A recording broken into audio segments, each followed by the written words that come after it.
Fellas, be careful with whom you trust to lie in your bed. No? Yes. I mean me. I'll give you a perfect example. I asked her for her identification before we got together, did I not? Yes. And then when I met you in person, did I not ask for your documentation? Yes. Documentation meaning is she legal? And your what? Your birth certificate, right? Yes, he literally asked for my birth certificate. I did all of this because, listen, Instagram got these girls gassed up, y'all. Instagram got these girls gassed up, man. Social media, period. Got them all gassed up. Hey, man, I handle mines. You know what I'm saying? I made sure I took care of mines. I made sure I did all the background that I had to do. Yep. So that I wasn't getting none of this extra nonsense later on. You know what I'm saying? Come to find out she's 16 when she's really 19. Nah, I'm playing. But you know what I'm saying? She legal. So I want to make sure she legal. I want to make sure everything is on the up and up because I'm not trying to get caught out there. Same thing with you guys, man. Make sure you handle your shit and do your due diligence. Now, next up, we have what? Trevor Bauer and the Lindsey Hill case. What happened with that? Things got a little rough. She didn't like it, but yet she goes back a second time. Even though she was so upset the first time. Okay. He goes back a second time. And then talking about, like, she was texting him what she likes. Yesterday, we discussed the conclusion of former Major League Baseball player Trevor Bauer's lawsuit stemming from an alleged sexual assault and Bauer's recent video in which he released his side of the story with receipts. Joining me now to discuss that is Bauer's accuser herself, Lindsey Hill. Lindsey, I mentioned Bauer's video in which he provided some receipts that, I'm going to be honest with you, make you look like a clout chaser, or I know some people are calling you a cleat chaser because admittedly you were chasing after several high-profile, wealthy baseball players. Trevor says everything was completely consensual. He also released these text messages that came out in court indicating that you had planned the whole thing out. So I want to read some of these texts from you to a friend between the two of you before you met Trevor, this one. Next victim, star pitcher for the Dodgers. Okay. Victim is an interesting choice of words. I'm going to allow you a chance to explain yourself. But after you agreed to meet, you asked your friend what you should steal. Your friend answered his money. He says, another one from you to a friend, I'm going to his house Wednesday. I already have my hooks in. You know how I roll. With a screenshot in which you told him, tryouts don't scare me, Bauer. Pick a day and I am there. Here are some more after you and Trevor met up. Net worth is $51 million, to which your friend responds, bitch, you better secure that bag. Your text, need daddy to choke me out, being an absolute whore to try to get in on his $51 million. You say this wasn't a setup. How can you expect anyone to believe that? That's a great question. I really appreciate you having me on to even have this conversation. Obviously, there's a lot going on around this, so I really appreciate people who are asking questions about it. The first thing I want to say is, I think that Trevor did this intentionally with the text messages and how he framed this video. There's several things in it that are not correct. And I just want to start out by saying, it's so valid for people to question those text messages. But the root of the problem here is that he is presenting this as one conversation, when in reality he had thousands of messages to choose from, took those, made it look sequential, which it was not. There is no combined screenshot of those things going on one after the other. And as I said last night as well, there's no text message that ever exists. Otherwise he would have, put it out there, combining, anything about a setup through rough sex, finances all in one. Those were handpicked and they were from each one of them text messages, no matter if you put it first, last, third, fourth, fifth, they all exist and they read the same, honey. You setting them up. You lining them up. Yep. For that bag. Multiple different conversations all before we met up. And I think that the video in general doesn't even talk about what actually happened between us two, which is what would have come out during a jury trial. These were all messages that happened before. And then, of course, the video is so valid as well for people to ask questions about. But I do think that video was entirely misleading. He also references the restraining order hearing, which people also have questions about. He says that he was cleared of any any wrongdoing, which is actually incorrect. In our civil case, the judge had actually ruled that he had not been cleared of any wrongdoing, and that was a federal court judge. So I want to get to the domestic violence restraining order hearing as well, but I mean, so you're saying that it's misleading because you're admitting that you did talk about rough sex and wanting rough sex. You did talk about He was cleared of any wrongdoing, which, you know what I'm saying? She said he was not, and he was. He was suspended for 324 days, which is wrong because, you know what I'm saying? When we throw dirt, it stains. And that's what I'm trying to say, guys. You guys got to protect your shit from the beginning because at the end of the day, accusations, whether they stick or not, they stain. You walk around with that stench. You know what I'm saying? That dirt is still on your shirt, man. It's still on your shirt. You know what I'm saying? When you eating a bean pie, you know what I'm saying? You drop it on, you know, because you're a little drunk, you're a little high. You know what I'm saying? You smoke a little too much, man. It's still going to be there when you put it in bleach, man. You still going to see the yellow mark. And that's the problem, man. It's the same thing with people claiming these claims. Mm-hmm. You still going to have rapists on the top of your head. I can't say the word. You know what I'm saying? Was he cleared? Can you check that out for me? He was. He ended up, even after the restraining order got dropped and all that was away, he was still got suspended.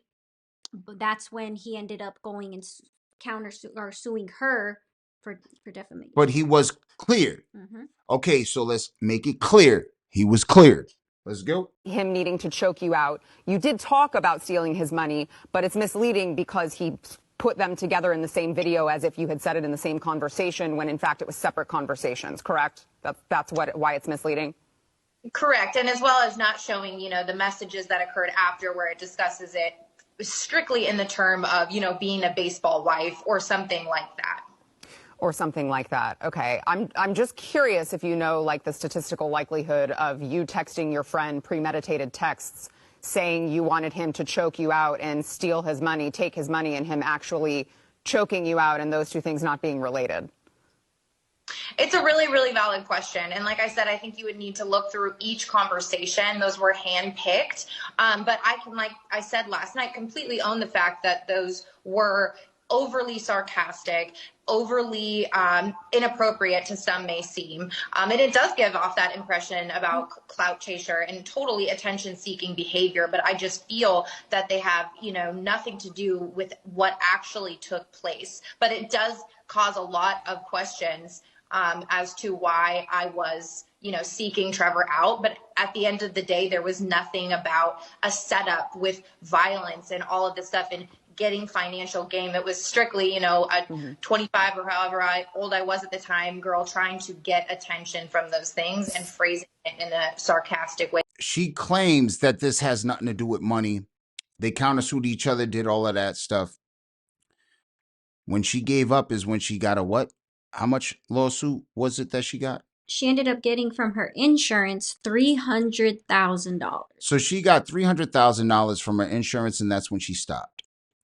And you're telling me it's not a setup? Like, are you serious? For real? Oh my God. Oh my God. All right, let's go. Let's keep it moving. Way before we met. Okay, so I've got a couple other questions on that. So you said in court that he sexually assaulted you on 2 different encounters, and you say the first time that you say he choked you unconscious. Clearly, the insinuation is you didn't like it, because now you're calling it an assault. But why did you make the drive back to L.A. to meet back up with him a second time if this man had just assaulted you by your own account? I think that's a really good question. How I phrased it and how I in the past is that I was so embarrassed by the first encounter that I felt something, deep in me to go and take the power back and to be better and to be what he wanted in a sense. All right. As a woman, do you not see what's going on here? Yes, I do. What's going on here? She is lying through her teeth, first of all, of her intentions. Secondly, no person that's been SA'd is gonna go back to the person for a second round. Before you even met the man, you was talking about being choked the fuck out. Yes, you were. Let's be real with it. And so I don't know. There's been a lot of, through all the processes, witness experts on the psychology of what happens when you are assaulted, XYZ. But there was something in me that felt like I needed to make it better in a sense. Okay. But you texted Trevor before you met him, telling him you liked rough sex. Then you texted him after your first sexual encounter with him, which you now call an assault. And according to court records, you told him after that sexual encounter that you had, quote, never been more turned on in your life. That's not really something that someone says when they were just assaulted. I think it's a super valid question. Everything you're asking me is a super valid question. I agree. That's why I'm asking them. Totally. And I think that I'm not, that's what expert. She said, I love the way she said, I agree. That's why I'm asking them, dumbass. Dead ass. This girl, I don't know. I don't know why this went on for so long. This should have not gone on for so long. And for them to suspend him, bro, and just listening to this chick, bro, it writes, bro, it looked like sack chaser all over the place. It is sack chaser everywhere. Yep.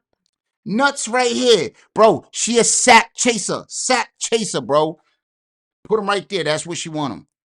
And then she gonna accuse you of putting him there. That's all I'm trying to say, man.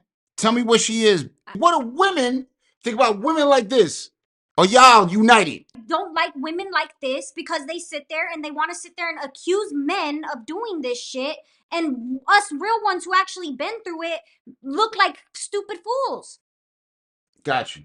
Okay, let's keep it moving. Witnesses are for in court in terms of the psychology behind that and responses to abuse and things like that. But like I said, I was just trying to make myself feel better about myself after what had happened the first time. After the first time I left without any markings on my body, my face was fine. I could go to work. And I thought that the second time, would be like the first time minus the things I told him I was not comfortable with. Yeah, so you mentioned the markings on your body. I want to play a portion of his video in which he plays I would say, interesting video of you in his bed. Watch. In August of 2021, Lindsay Hill's claims were heard in court. And during those legal proceedings, critical information was deliberately and unlawfully concealed from me and my legal team. Information like this video, which was taken by Lindsay Hill herself the morning after she claimed she was brutally attacked, emotionally traumatized, and desperate to get away from me. And now we have the metadata, so there can be no dispute. It was taken mere minutes before she left my house on the morning of May 16th, 2021, without my knowledge or consent, of course. In it, you can see her lying in bed next to me while I'm sleeping, smirking at the camera without a care in the world, or any marks on her face. I think it paints a pretty clear picture of what actually happened the evening of May 15th and why the video was originally concealed from us. Lindsay, I think there are a lot of sexual assault survivors who would say you don't look traumatized there and you don't look beaten. And this is allegedly after you say that he brutally attacked you and you had bruises all over your body. You had bruises all over your face. I don't see any bruises there. And I certainly don't see a woman who's just been traumatized by something horrible. Again, super valid. I think that I woke up that morning and the best way to explain that video is I hadn't seen my entire body yet. I had no idea what had happened considering, I was unconscious for most. Oh my G. Oh my God. Both y'all motherfuckers is ratchet. Stop that homegrown fucking good boy next door, good girl next door shit, nigga. Both y'all niggas is ratchet as fuck. Y'all into some nasty shit. Y'all is nasty. Straight nasty. Freaks. Y'all got some proclivities, man. Y'all got some sexual proclivities, man. That's what I'm saying. That ass. They both freaky as hell. Well, obviously she ain't. She was pretending. Nah. She was pretending to be. Yeah, he perked up as soon as he heard the word choke. He was like, I'm there. I'm going to go broke. You won't get choked? I'm going to go broke. Of it. I had no idea what had happened to my full body. But if it was that severe, wouldn't you already feel pain? Wouldn't you already have bruises on your face? I mean, you say that he punched you in the face, but where? Next victim, star pitcher for the Dodgers. I'm going to his house Wednesday, she said. I already have my hooks in. You know how I roll. Net worth is 51 mil, she said. Bitch, you better secure the bag, was the response. Need daddy to choke me out, she said. Being an absolute whore to try to get in on his 51 million, read another text. I'll give you 50,000, Lindsay replied. Her AA sponsor asked her at one point, do you feel a tiny bit guilty? Not really, she replied. This video, which was taken by Lindsay Hill herself the morning after she claimed she was brutally attacked, emotionally traumatized and desperate to get away from me. And now we have the metadata, so there can be no dispute. It was taken mere minutes before she left my house on the morning of May 16th, 2021, without my knowledge or consent, of course. In it, you can see her lying in bed next to me while I'm sleeping, smirking at the camera without a care in the world, or any marks on her face. I think it paints a pretty clear picture of what actually happened the evening of May 15th. And Yeah, it does. It looked like y'all had some freaky ass shit going on in there. She looked happy. You was knocked out with your little visor on, looking all extra proper millionaire-ish. Like, did I not just hear AA? Yeah. You like to drink. You like to drink. Right? Yup. And people get freaky when they get drunk. Yes, they do. They like to hang from ceilings upside down and do some downtown Julie Brown. Let's go. No? God, yeah. All right, let's go. as of today, both lawsuits have been settled. Now, over the last 2 years, I've been forced to defend my integrity and my reputation in a very public setting.